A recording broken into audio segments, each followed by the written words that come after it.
Welcome to Nathan's Mind Movies Overthink Thursday.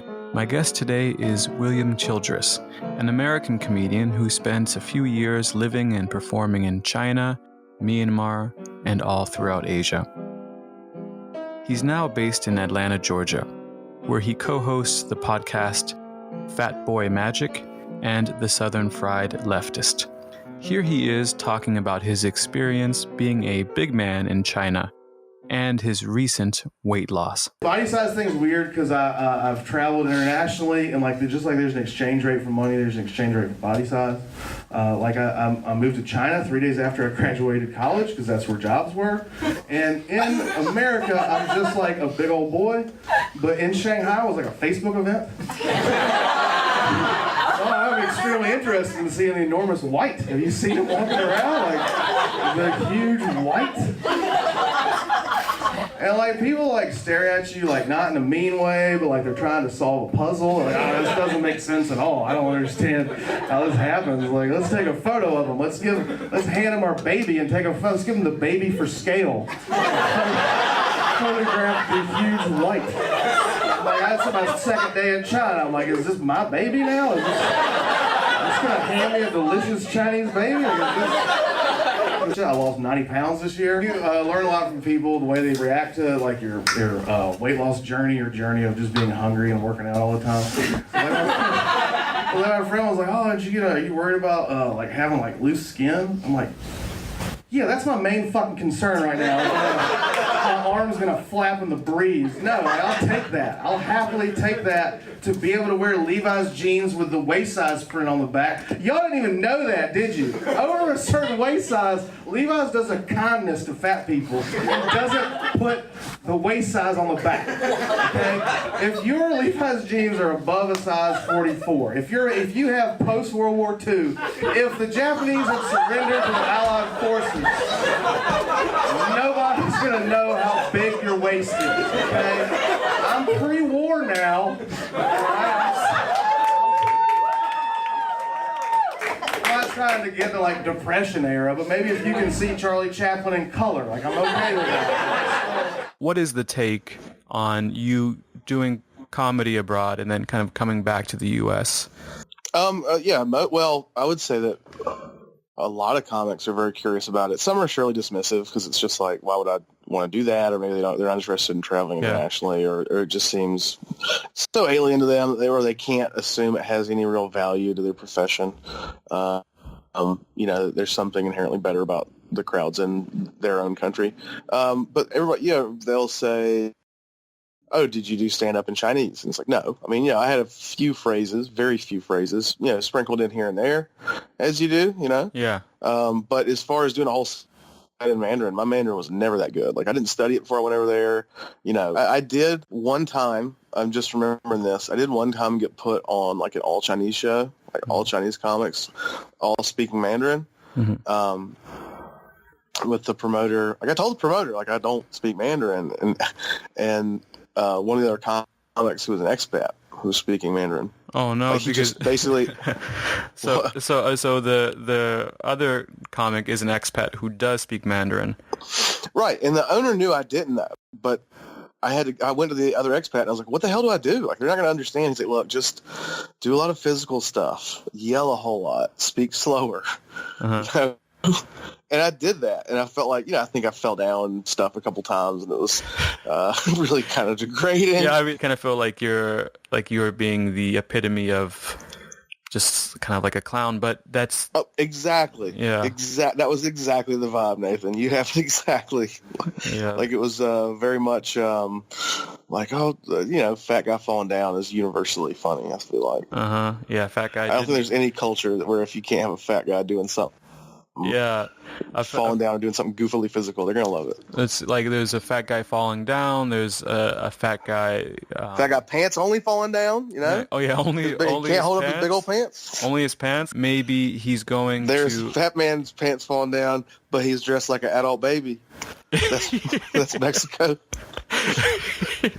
Oh, I don't know why every baby has freckles. It's just like that's how you dress as a baby. Of course, and the freckles are only on the upper part of your cheeks.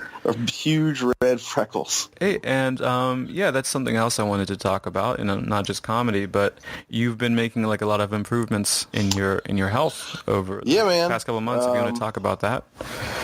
Sure. Yeah. Like I don't know. I was just real heavy and like 6'4", some big dude anyway. And then like in January, I just kind of wanted to make some changes. I started working out real slow, picked up the pace from there, and so like since January, I'm down like 93 pounds, and just like working out all the time and really strict diet. Like I worked with a nutritionist and everything. It wasn't any kind of crazy fad. Worked with my doctor and all that, and quit smoking cigarettes and quit drinking. And yeah, man, I've been doing a lot of stuff. It's great. Feels great. Do you kind of find that your hobbies have to change a little bit? I guess if you're not drinking, if you're not eating at certain places, you kind of have to change your whole lifestyle. So how's that adjustment been? How have you been kind of filling that time up with different things? Yeah, no, I mean that's well said. Well, I'm still going to a lot of bars and stuff to do comedy shows, but like it doesn't bother me. You know what I mean? Like I can be around alcohol just fine. I'm just not drinking it anymore. You know. Mm-hmm. But like one thing it is, if you're not drinking, like you don't hang out as much, basically. Like where I might. Okay, I did my set. I'm gonna watch the closer set, and then we're gonna hang around and drink some beers. You know. Mm-hmm. I don't do that. Like I don't want to hang out super late with a bunch of people drinking if I'm not drinking. You know. And also I work out a whole lot, so I get up really early to work out. So that's kind of an excuse too to get back in a little bit earlier. And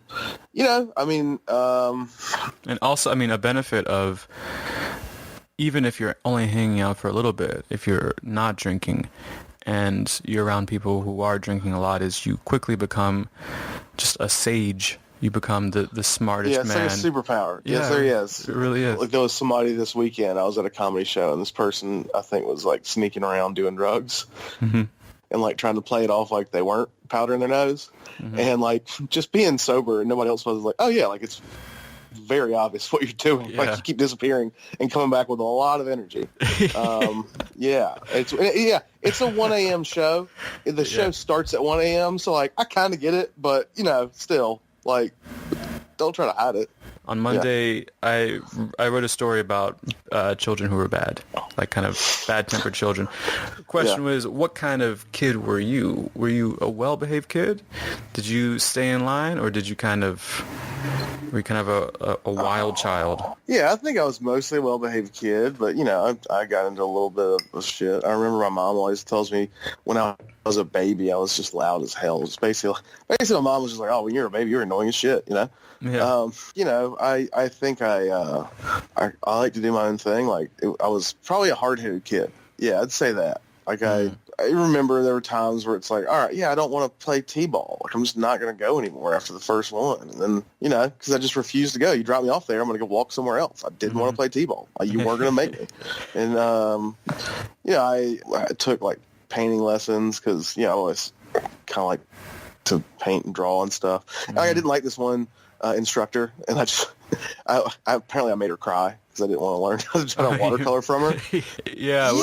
But you made her cry. We made up later. I learned a lot from her after that.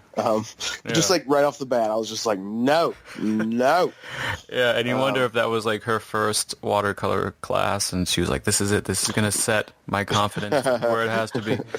Nah, she was actually fairly talented. So, but I think, maybe it was her class, and she just thought because she was good at it, she could teach it. Well, guess what? You couldn't. Couldn't get through to this student. There was no Michelle Pfeiffer moment. She didn't like turn her chair around backwards. Let me rap with you on the real kids. Let me learn your genre of hip hop. Yeah.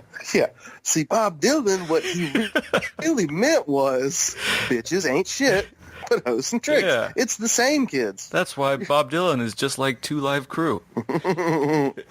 Congratulations, because a native of South Carolina won the Mega Million. Yeah, I know. I haven't talked to my parents today, so I don't know if maybe it was them. I doubt I'll ever hear from them again if it was. It could be then. They said that they haven't announced which store sold it, so we don't really know. Yeah, I don't know. I know I have for sure read one of those articles. Like, in all seriousness, read one of those articles. It's like, what you should do immediately upon winning the lottery. Like, it's ever going to fucking happen to me. Yeah. I'm just like, well, you know what? I might need to know. And I've even thought to myself, I even know the law firm downtown I'd go to. I'd go to King and Spalding. They have the nicest building. They'll help me hide my money.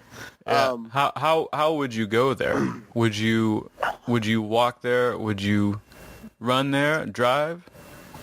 No, I'd do it real calm. Take an Uber over there, and then I would go into the office. I'd say I need to speak with your top financial guy. And then they would say, "What's this matter pertaining to?" I'd say, "I cannot discuss this matter. I need to speak to them." And then I'd tell them, I'd say, "Look, here's this article I read on BuzzFeed. Do everything it says. It says set up a blind trust. It says I can maintain anonymity in the state of Georgia. Let's do all this. And then I need a moving crew to get my shit the hell out of my apartment. In fact, you know what? Just burn it. Burn everything in the apartment. I don't want to see it again. That's poor people's things. So I want things. I'm just going to start this off by saying I'm going to need you to burn some things. I wonder, because I'm so dramatic, and I like to hear the sound of my own voice so much that I would really draw out telling even the lawyer. I think I would kind of, I would slowly. You got to make it a story, right? You have to make a story, yeah. You slowly stand up, you close the door. I don't think I would tell them from a point of sitting down. I think I would kind of walk back and forth in kind of like a, Alfred Hitchcock kind of way. Numbers. We've had them since the time of Hammurabi. But what do they mean to you? What do they mean? Well, let me tell you. They can mean so much to so many people. Are you familiar, Mr. Esquire, with the story of King Midas? And then just start going. and then eventually get to BuzzFeed. Remember Goldfinger? Goldfinger. Yeah. Goldfinger. Yeah. There's So anyway, BuzzFeed. Oh, yes. Don't worry, I'm going to get to BuzzFeed in a second. Question is that too much money? Because I think they say after taxes, and after like 900 million after or you take in right? the lump sum, I think they say it's after taxes. It's maybe 900 or maybe even 700. I don't know, but you end up, whoever the winner is has about 500 million at least. Do you think? Do you think it's too much money? I mean, for some people, for sure. Yeah, I mean, they'll. There's a lot of times when somebody mentions the lottery, somebody will always chime in with that old cocktail story. Most of them end up like killing themselves or dying of an overdose or something. But I believe I've read that that's not actually true. That lottery winners have a rate of depression and suicide and like crashing out in bankruptcy, roughly equivalent to the national average. It maybe slightly more, but not the way it's presented. So they're just going along just as the public is going along, and that's not to say they're not going to spend a shitload of money on dumb stuff, but like just ending up destitute or suicidal is not. It's not as much as people say. I mean, hell, I'm willing to take that risk. Yeah, I'll take it as well. I think most people are aware enough of the traps that might happen if they get really rich really quickly. And I mean, I get bodyguards and like people around me, and then I would put the money somewhere where I can't really like touch all of it. Would you tell people? And oh god, that's hard. No, I'd come up with some kind of excuse why I wasn't working while I was traveling, because that's what I would do. Like, and I'd probably travel well, whatever. I don't know. I think that, and I think I could maybe keep it on the down low long enough that enough time will have passed that, hell, maybe I can make up some other excuse about inheritance or some shit without letting everybody know I was the guy that had a 1.6 billion. Because I figure, I don't want to be one of those people.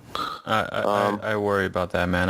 You could get kidnapped. You could get. I mean, they can come up with some wild ways. They'll go to great means to do that. That's why I want a whole lot of security around me. That's all at all times. I want to see if any of those ninja ladies from Gaddafi's female assassin squad are still in decent shape. If they want to get the band back together, and I'll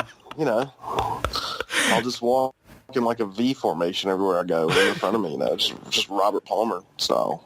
Because this is Overthink Thursday, and I just wanted to ask you, are there some things that you find yourself thinking about a lot, kind of over and over? Let's think about whenever you go on stage and you're performing. Are there some things that kind of stick out to you that you can't help but think about? Yeah, for sure. If I'm going to tell my China jokes, I'll always check out the Asians in the crowd and just be like, do they seem really judgmental? I hope not. Because, it's not, my jokes about China are not racist, but they are racial in some cases, but not even really. I'm not talking about Chinese people as a race, I guess, but it's my experiences over there, more like how it made me feel. But I feel like I feel like there's a lot of sensitivity to why do you talk about the races, which is completely understandable. I'm just very aware of that. You know what I mean? Mm-hmm. So and maybe I don't need to be, because I've got plenty of Asian people love my set, and I've actually nobody's ever said anything to me negatively against it. I'm not. So to be clear to the listeners, I'm not out here like Andrew Dice Clay or anything like that. These are thinking man's fish out of water jokes, or an attempt at them. But yeah, if you talk about overthinking, I overthink that. I mean, I overthink other stuff too. But that I've been doing meditation and mindfulness, and I don't do that anymore. It's really great, actually. I have the perfect mental skill set to if I start to obsess over stuff like that, or something about a set, you know what I mean, or something about a venue, I'm able to move past it pretty quickly. Yeah, I hope one day I'll be able to move past that. I find myself kind of, a set, maybe just you say one thing the wrong way, or maybe there's a dip in the audience's reaction, and it's because of something that you phrased the wrong way, or this or that. And it hangs. It's like a cut in the roof of your mouth after the set. You can't avoid it. So you find that the mindfulness meditation that you've been doing has helped you kind of go away from that, whether it be in relationships with people or in your set. Yeah, for sure. And I mean, I'm not doing it on the deepest level. I'm reading some books and stuff on it. Some of them are fairly. Some of them are fairly dense, about relating stuff back to Buddhist teachings or whatever. But in terms of just completely practical, just ways to think about things, ways to deal with things mentally without having to know necessarily the background of the practice. It's just understanding, and a lot of this seems simple for a lot of people, but it's just understanding, all right, this is the way I feel right now. That's okay. I'm not going to feel like this forever. It's going to pass, and let's kind of dissect it. Maybe why am I feeling this way? What are some of the reasons? What are some of my motivations I'm trying to get out of this? And okay, what's the worst that could come out of this?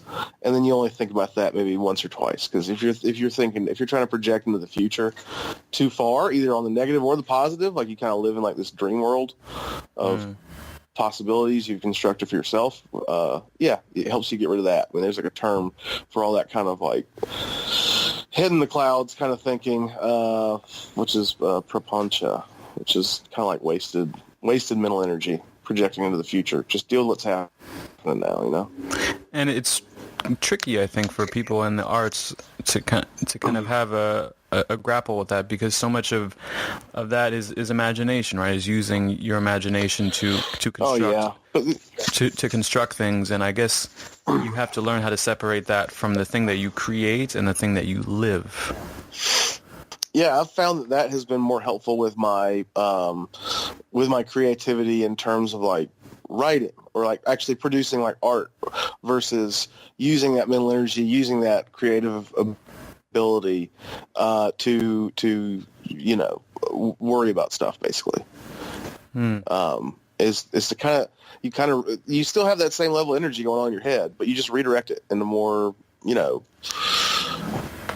into ways of being more aware of where you're at now, what you're experiencing now, what you're seeing and smelling and hearing, and to channel into like I said, creativity in terms writing, art, things like that. What are some goals for comedy? Well, with that, I don't have like concrete goals with that. Like I would like to run my own show here in town. That's something that I've been wanting to do. I'm going to be a resident at the Star Bar show starting early next year. Oh, so congratulations.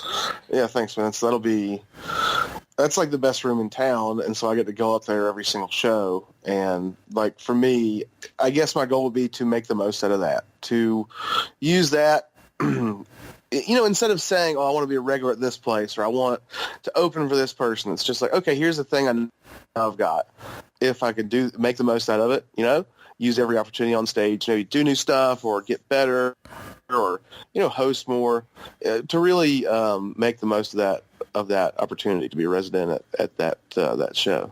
Is there anything that you wanted to talk about, like shows coming up? Yeah, I'm going to New York on Friday. So Friday night at 8 p.m. I'll be on the Living Room show. That's at the Smart Cafe in Park Slope, Brooklyn. On Monday night, I'll be on Andy Sanford's show, Permission to Fail, at the Creek in the Cave. And that's going to be at 8 p.m. also. And then next week, back in Atlanta, I'm on the Halloweenies show, which is comedians performing in costume. And there's also all-you-can-eat hot dogs. Come out to Highland Inn Ballroom on October 31st and stuff your gullet with hot dogs as you watch me do stand-up. And you guys can find me on Twitter and Instagram at HEYITSCHILI. Hey, it's Chili.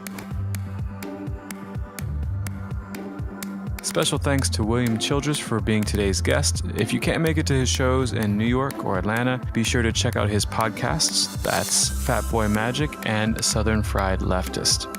I'm Nathan Adeshina, and I'll see you on Monday for a new story. Take care.